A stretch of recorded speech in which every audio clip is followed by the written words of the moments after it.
Is Racing Together's webinar 3 of season 2, and I'm delighted to be joined by Naomi Howgate, Maddie Playle and James Crespi this afternoon. I'm Danny Jackson. I'm a freelance broadcaster and currently broadcasting from my car because it broke down on the way to home to try and actually broadcast from a normal place. So you'll have to bear with me. I'm hoping the sound and everything is okay, and I think you can just about see my face, so I think we're doing all right as it stands. But I've been a broadcaster for 10 years and I want to be the first female race caller, so fingers crossed that happens soon. But let's introduce you to the rest of the panel. We've got first James Crespi. James, tell us a little bit about yourself.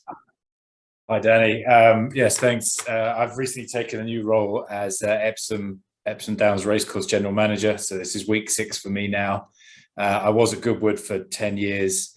And in between that, I've been on the South Coast managing a private estate there that it's a sort of conservation and visitor attraction. So yeah, glad to be back in racing. Yeah, fabulous to be back in the sport that we all know and love as well. Is James.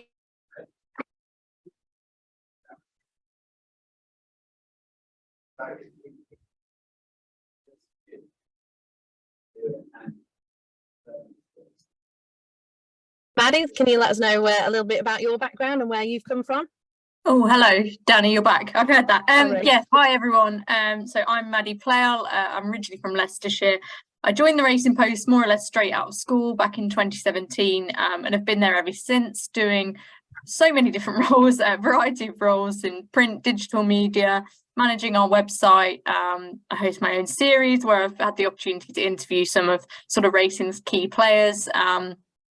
But yeah, have had a lot of insight into how news stories work at the Racing Post, obviously, and just getting my head around a busy newsroom and how operating in this sort of new age all goes down. And I've done bits and bobs of TV as well. And our final panelist is Naomi Howgate. Naomi, tell us a bit about yourself and why you're here. Hi, Danny. I'm here. So my current role, I'm the head of diversity and inclusion at the British Horse Racing Authority. So I'm really lucky to be kind of exposed to lots of really great news stories that are out there and people that are kind of shaping the sport both now and for the future. But in my previous life before this role, I was general manager at Ebony Horse Club. So I worked with about 150 young people every week who were all super keen on horses, and lots of them came into racing as well. So yeah, I got to see some fantastic kind of positive impact that horses can have on young people there.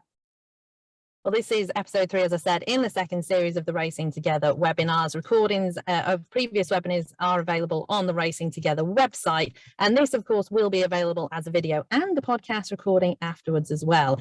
Now, Racing Together represents all the sport's varied community engagement and education activity, and is partnership led by the education charity Racing to School. And now these webinars, we've designed them to engage a range of voices on some of the themes at the heart of racing support of its communities. And today's webinar asks, how do we keep racing's good news out in front? Because the good news stories such as, the community, the education, diversity and inclusion initiatives, what's being done and which stories have resonated widely and what maybe has flopped that we thought would be, a big impact story. I know a lot of people pay more attention to bad news than to good news. There are a lot of stats that say that they do, but how do we ensure that our good news stories are reaching further? So first question is going to be for James. Have you come across some interesting community and or inclusion initiatives from other sports or sectors, and how have they resonated with people? That's a very good question. I think there's I think you've got some sort of examples of the more popular sports where they've got really successful projects and have done for years now. Football obviously being the most obvious one, and I think there are a lot of other sports that lag behind. One of my favorite sports I play is squash, which is pretty much the cheapest, easiest game to play. You never get rained off. It only takes 40 minutes, and yet it's never been sort of as unpopular as it is now. So I think, you know, there's obviously opportunity, but there does seem to be a massive gulf between the ones that are successful and the ones that aren't. My local squash and tennis club have a really great tennis program, and a lot of that is down to the fact that there are young people running it that are so positive and so engaging for the youngsters. My kids go, and they've just sort of made it a really enjoyable, fun space to be, and have sort of really struck that balance between you know, it learning something but having fun at the same time. So I think from what I've seen on first-hand experience, that sort of, you know, being very positive about it, getting it at an early age and making it fun is something from a sort of ground level in my community that I've seen has worked very well. But as I said, I do think there's probably quite a gulf between the sort of schemes that have worked and have gone exponential now and ones that haven't. Yeah, and it's one of those things, isn't it? Some of the stories that I've heard in the past year or past decade, really, that I've been in horse racing, and you think that should really have taken the public's attention. And it's one of the, you know, Maddie, you'll have experience in this because you obviously have written for a long time, and it's sometimes just those strange little stories that really do fire the imagination of the public and really get them going. And then you think, really? And yet I've put so much work into this one and nobody really took it up. So have you noticed that over the years?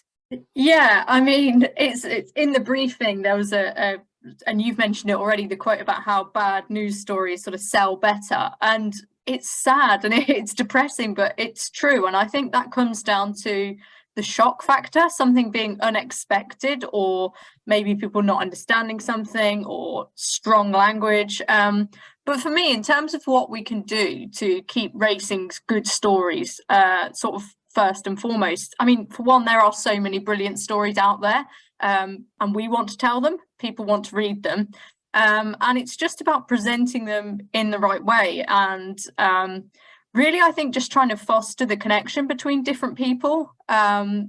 You know, we're all in this case united by horse racing, our love for horses, our love for sport, our love for people in the community. And we've seen time and time again how the horse racing community unites in times of trouble. For instance, I wrote a piece to do with all the work that Racing Welfare did throughout the COVID lockdown, and spoke to some of the people who had really benefited from the different services, different grants, you know, whether it's just a telephone service or something more material. And I think that's what we should really try and do, is just connect people together.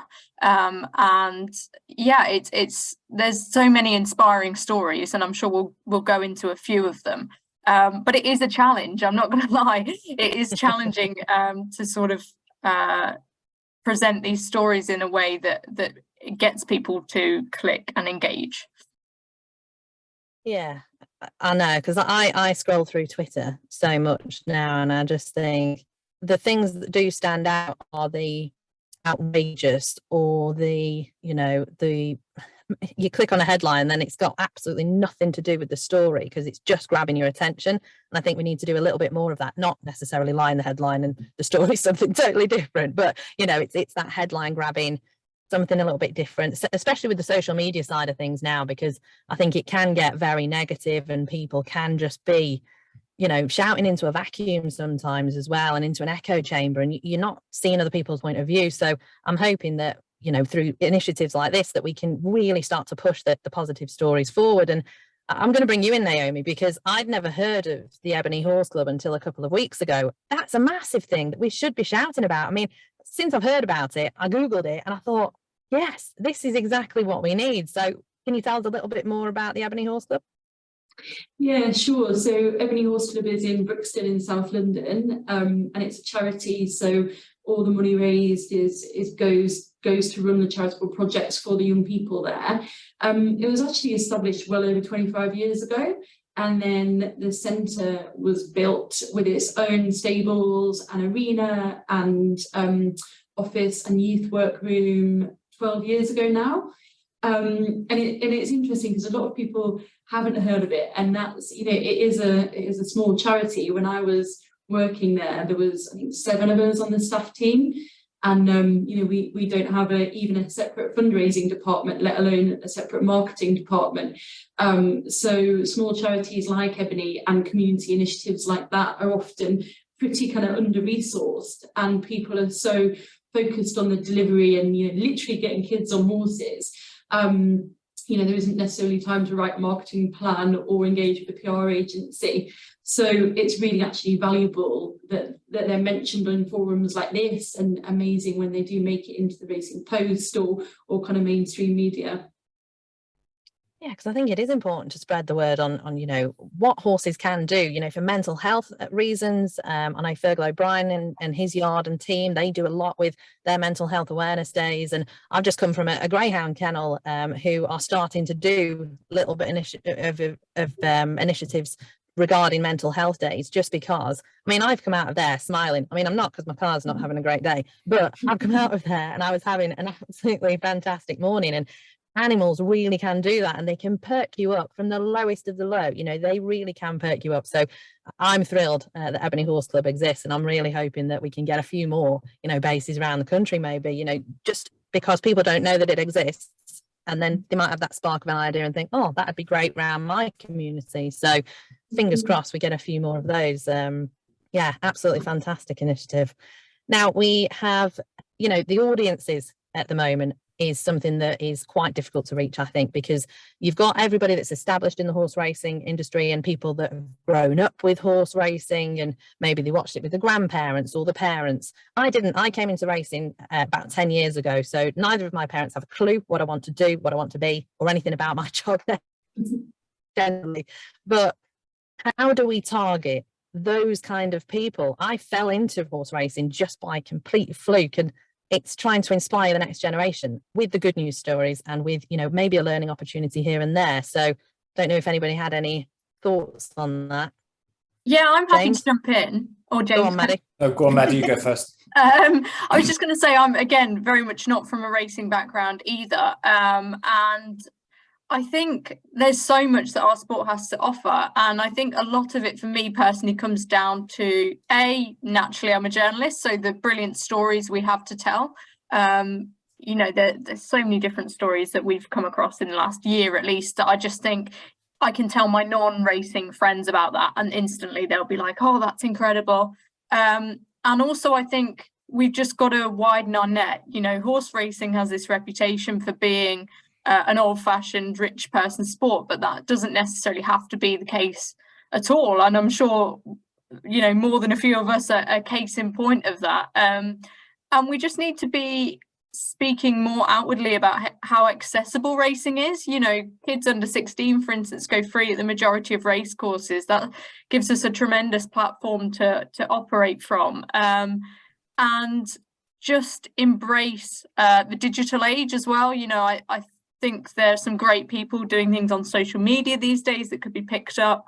But essentially, I just think racing has to showcase what it can do a little bit more, and not be afraid to sort of reach outside of our racing bubble, if you like. Yeah, because I think we can be very insular, can't we? And we don't always, project outwardly the really, really good news stories. James, did you have anything to add to that? Yeah, I think I was, my thoughts are just tailored nicely to what you both just said there. I'm like you both, not from a racing background. And when I was at Goodwood, I was very fortunate that my first year there was with Frankel on the scene. He came to Goodwood, he came the following year, and that's a sort of, I guess, once in a generation animal that was so impressive. It sort of transcended all mediums. So everyone kind of knew about Frankel. When I left racing in 2015, I was trying to think actually, and I'm a person, I read too much news. I listen to too many podcasts. I follow too many sports, but I stopped. I had no idea what was going on racing. And I'm trying to think, it was probably maybe Rachel Blackmore winning the Gold Cup that was the one thing that in 7.5, 8 years out of racing that I knew of.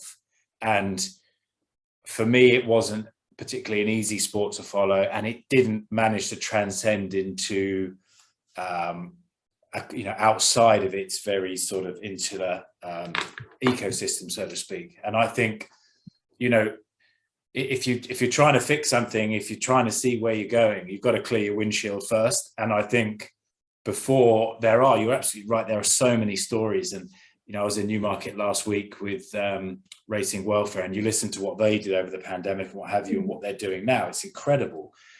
That we were actually spoilt for choice in terms of good news stories. But I think how we actually managed to get across to everyone, and not just that sort of inner bubble of racing and the immediate followers. I think that is the first challenge for me, definitely. Yeah, I was just thinking back to the Frankel days, and it's quite funny because my mum has no idea about racing. And Ebor Day, Judgment International, and she said, "Can you put £10 on Frankel for me?" I was like, "What are you going to do with your £1 then, Mum?" It was 1 to 10 or 1 to 9, and she went, "What? But it's 10 to 1." I was like, no, the other way around. But even Frankel had caught the attention of my mum. She couldn't name a horse right now. She could not name you a single one, but exactly. Frankel really caught her attention. So it just highlights how important. But I think it highlights how important the superstars are. The horses are the stars of the sport. And we saw it, I think, in Newcastle at the back end of last year, when Constitution Hill turned up, they had record crowds because it's a superstar or a potential superstar that is turning up on the day. So, I do think the superstars obviously sell the sport. But Naomi, I'll bring you in here as well with the diversity and inclusion side of things. I think we are getting a bit more diverse. I'm hoping we are. I've seen a few different stories about it, but could you, what good news stories have come out of the diversity side? I think there's lots of good news stories that are coming out, and I think it's really important to recognise that some of those are sort of driven by the sports strategies and initiatives, and some of it is driven by people's own love of the sport and people's own determination. So kind of going back to thinking about Ebony and similar projects, we've seen an expansion of urban riding centres, and now they're not necessarily just focused on racing, but many of them have really good links to the racing industry. And the Pony Racing Authority are brilliant in reaching out to those organisations. So, for example, while I was at Ebony, the Pony Racing Authority sponsored a scheme where young people from Ebony could join pony racing for free. They obviously didn't have their own ponies, so we worked with another local stables. And one of those young people he won his first race, which was at Ascot. That must be 5 years ago now. He then went on to get involved with another community scheme, which is the Riding a Dream Academy, which was set up on the back of Khadija Miller's win in the Magnolia Cup in 2019. He then went on to the racing school, and he's now riding out in Newmarket. So he works for a yard in Newmarket, and I do hope will become a jockey. He's actually, I'm going to plug another podcast. He's actually talking today on the Paddock and Pavilion podcast. So little plug for them. But I think that's a really good example of how actually it's a mixture of his determination.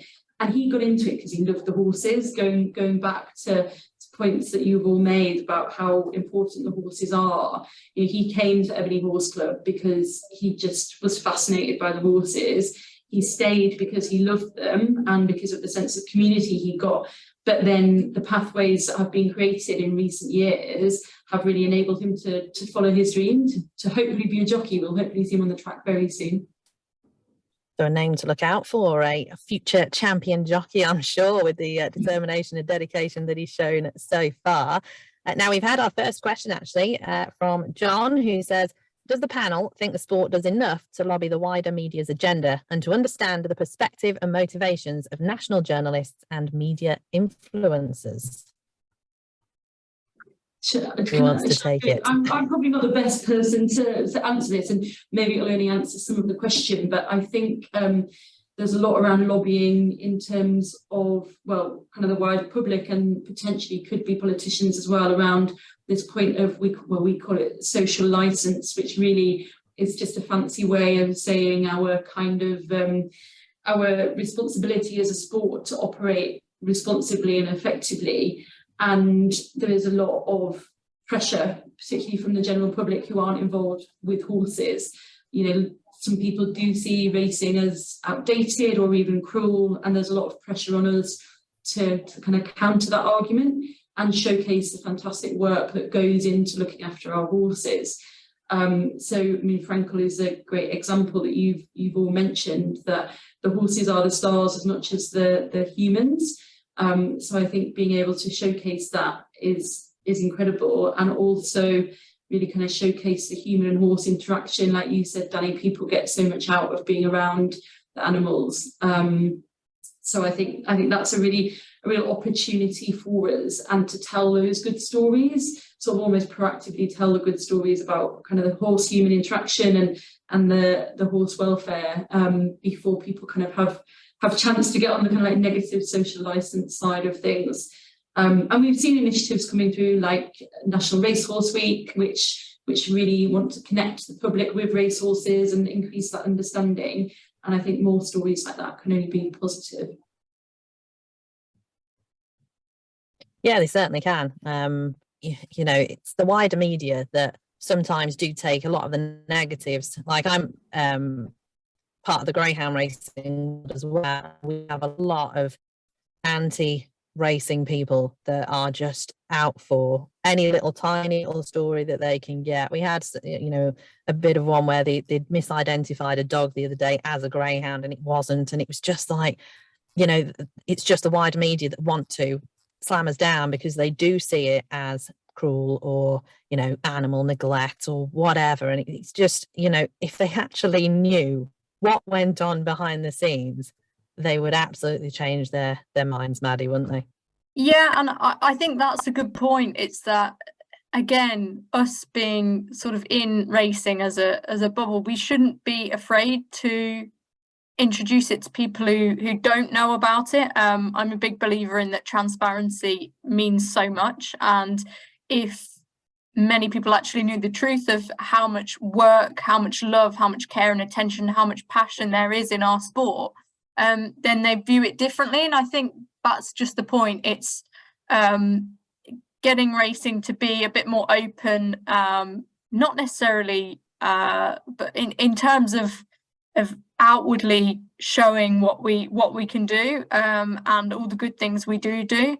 And I think there's so many good stories to be told. I mean, even you look at in the last summer, there was a small trainer at Sandown, I think, and it was a family trainer, and he brought his horse to the races and it won, and it was telling the Jockey Club did it, and it was, the name of the trainers totally escaped me, so I apologize for that, but I'm sure you know who I'm on about. And the response to that, just a day in the life of a trainer who's, you know, young boys are into the sport and that's their dream. And I think those small scale things they really encapsulate the magic of horse racing. As much as, you know, we can have the superstars like Frankel, we have so many good characters in racing, and that's something that I love to tap into.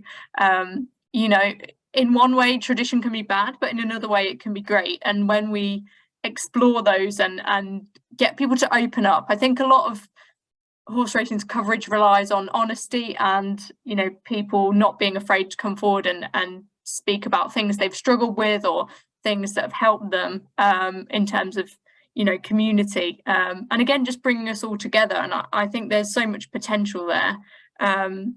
It's exciting times, really, and I think racing's well positioned to tell these stories. It's just a case of getting it out wider, to the wider public, that can be a challenge.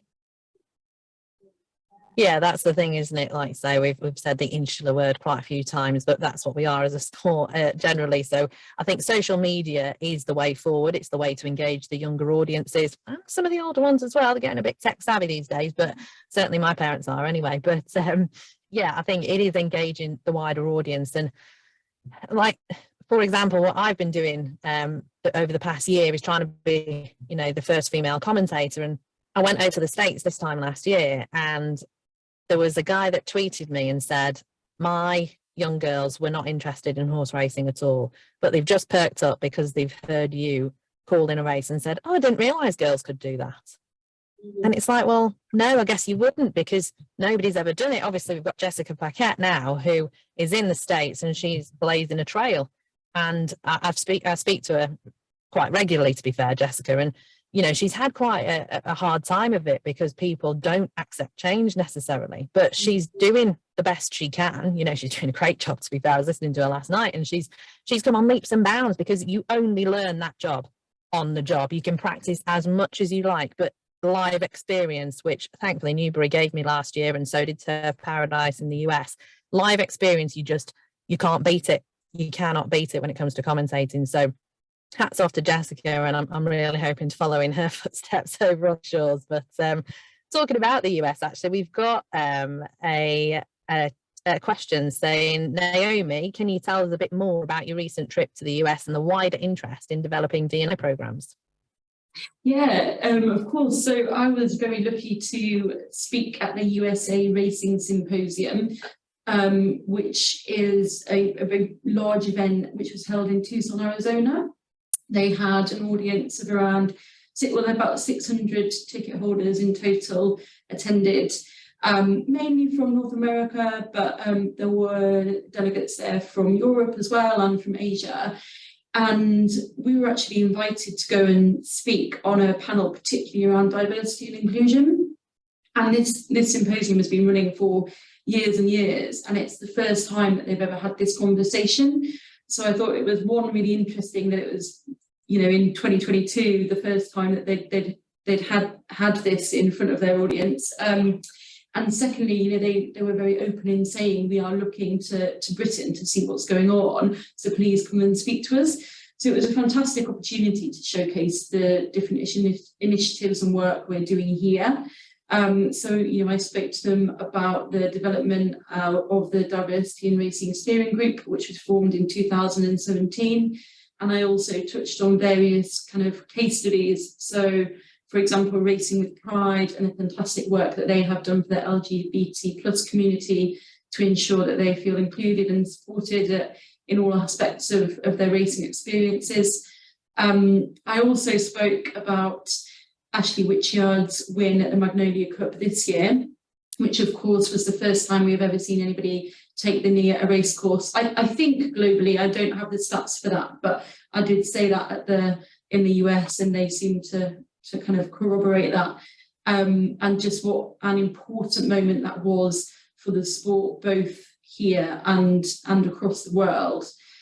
And all of those stories and our general approach to diversity and inclusion was extremely well received. I had people coming up afterwards and saying, thank you for starting these brave conversations, which I thought was interesting because I didn't think it was that brave. But I think if we can, I think sparking conversations is so important. And I think if we can do that here, and if we can inspire others to do that around the world, then we should see a real shift and positive impact for racing globally, not just in Britain. Sounds fantastic. Sounds like it was a very productive trip anyway over to the States. So that is brilliant news. And James, I want to bring you back in here because I know you've taken over at Epsom, of course, over the past year. Have you got any plans in the pipeline to engage with maybe the local community? Because I know that that's where we can pull quite a few people in to get people through the doors, maybe to learn more about the sport, just as a day out, if it's a local thing. How are we engaging there? Absolutely. I mean, as I said, I'm very new here, but a lot of work has been sort of done already with various local schools and colleges and groups. So there's some well-established community projects already running. But what we want to do now is really sort of turbocharge those to get them going. And there's not just me, but there's a few other sort of new people here now. So we're resourced to do that.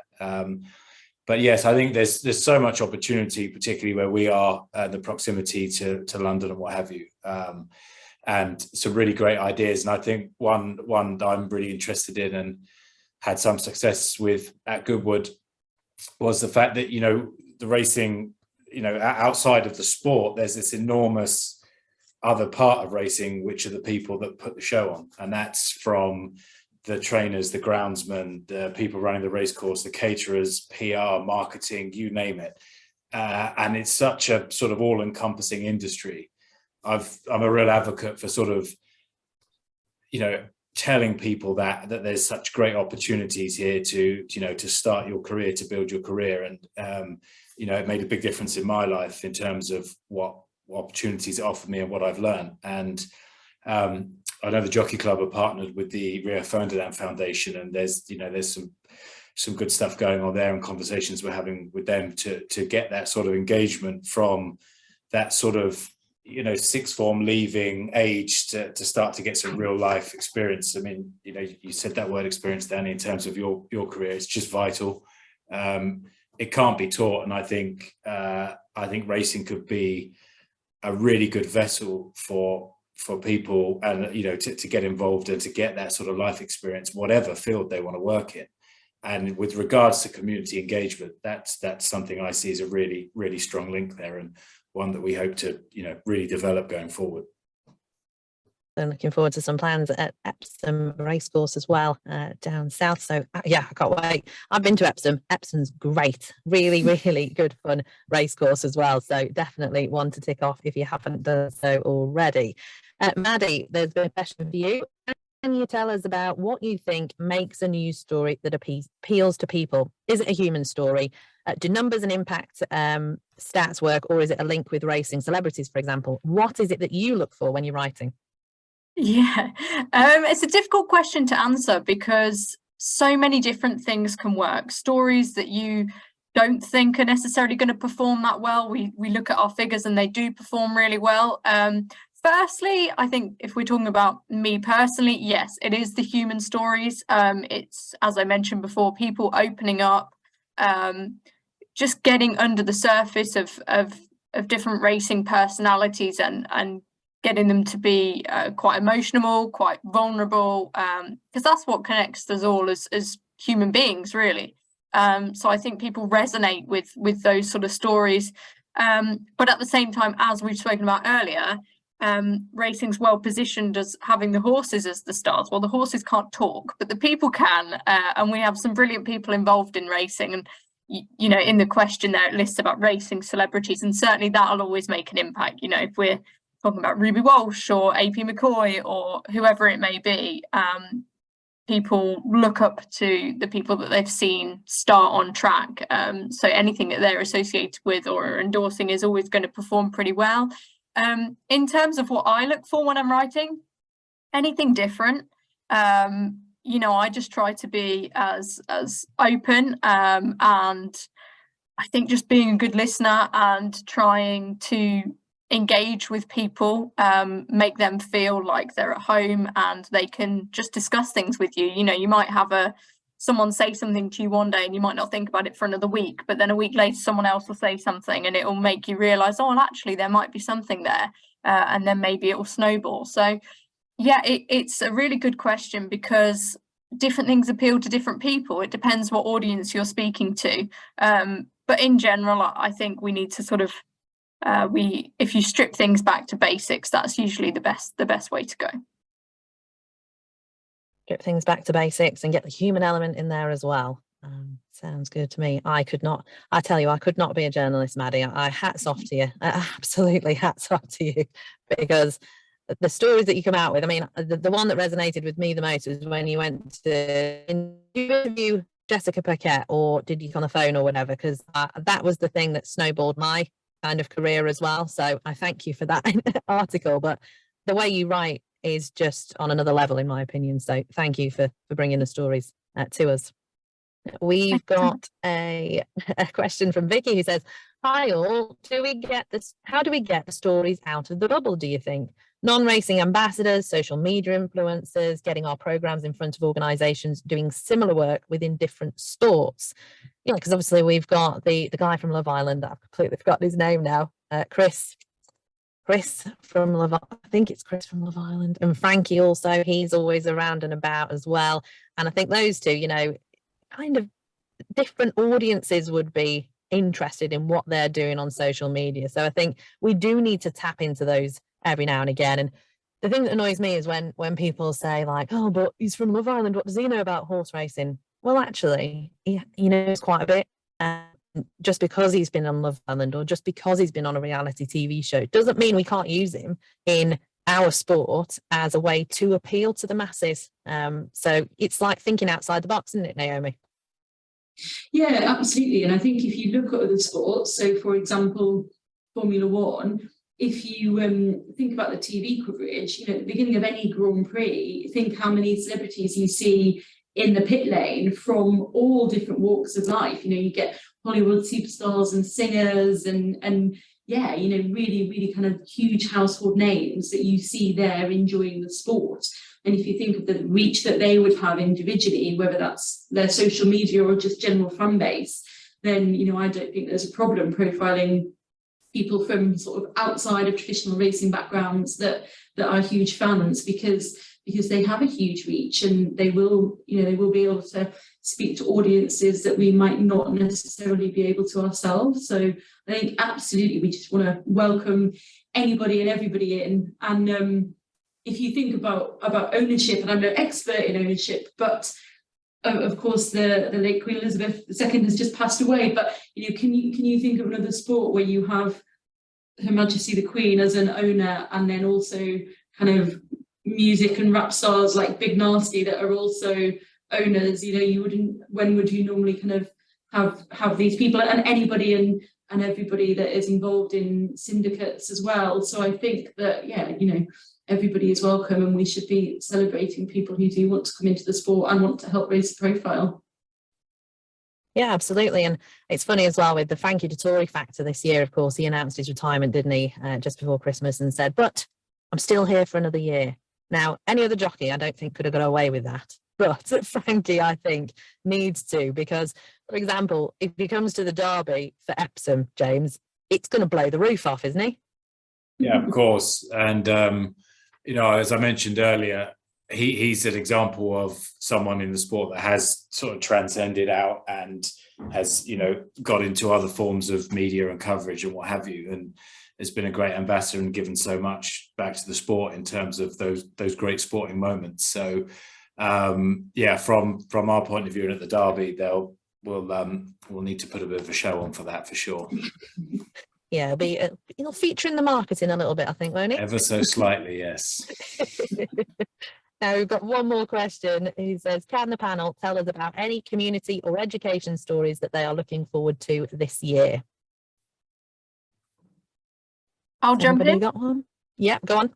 Yeah, so Josh Apiafi, who I'm sure we'll mention with regards to diversity and inclusion, he is having the second year launch of his Racing Media Academy.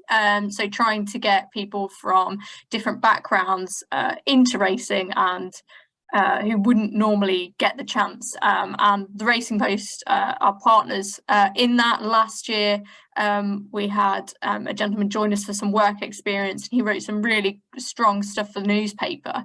And I actually spoke to Josh about the launch of this a couple of months ago. And again, it was just fantastic to hear him, his passion and the sort of goals he has and the people that he engages with. It's always great to meet, you know, aspiring journalists and people who share similar values to yourself. And I think Josh said that of all the people that he took on in his inaugural year, all but one of them now have full-time jobs in the industry. So if that's not something to celebrate, I'm not sure what is. So I'm really looking forward to seeing how the second year of the Racing Media Academy progresses.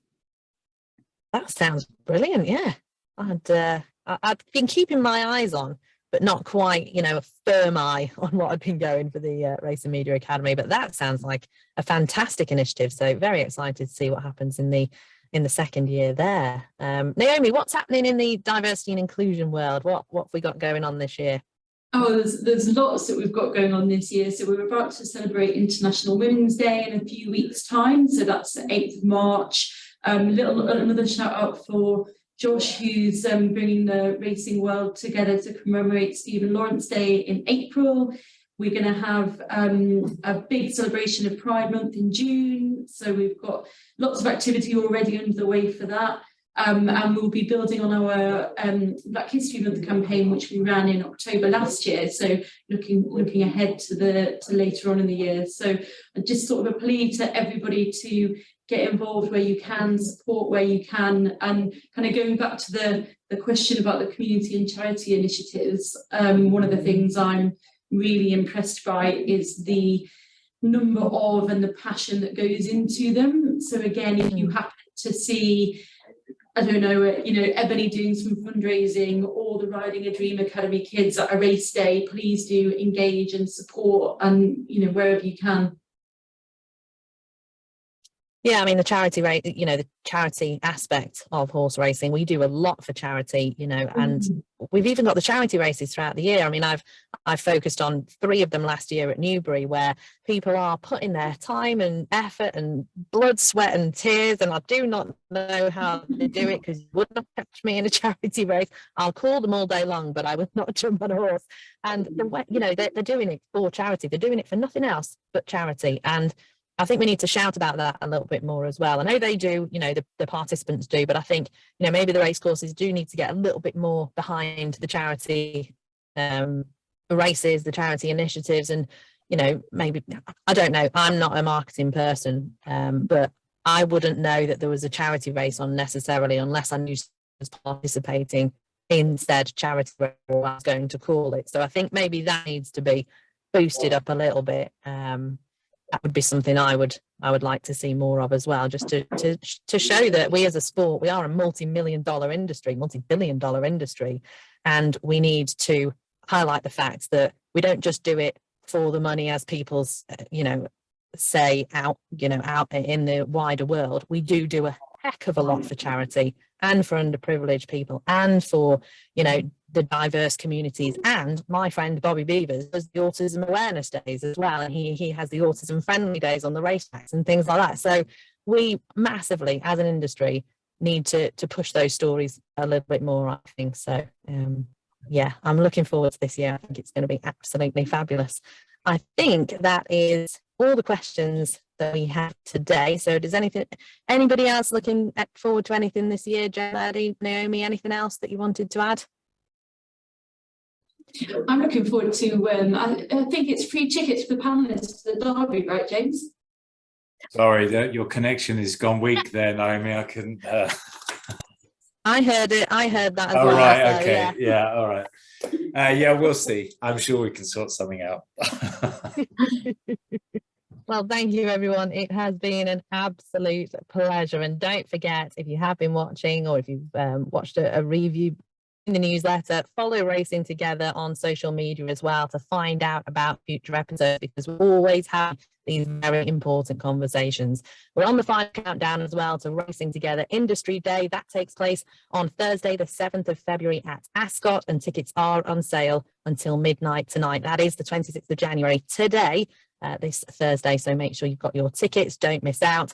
And can I just ask as well, a survey is going to pop up when you leave. So if you do have a couple of moments just to give us some feedback, to make sure that we're getting the messages across that you want us to, that we're discussing the things that you want us to, and, just let us know what you thought of today. Thank you very much, everybody. I hope you've enjoyed it. It's been a pleasure. And I'm really happy that my battery has lasted out, my signal hasn't gone, and we're A-OK. And hopefully the AA are on the way soon as well. So thanks very much, everybody.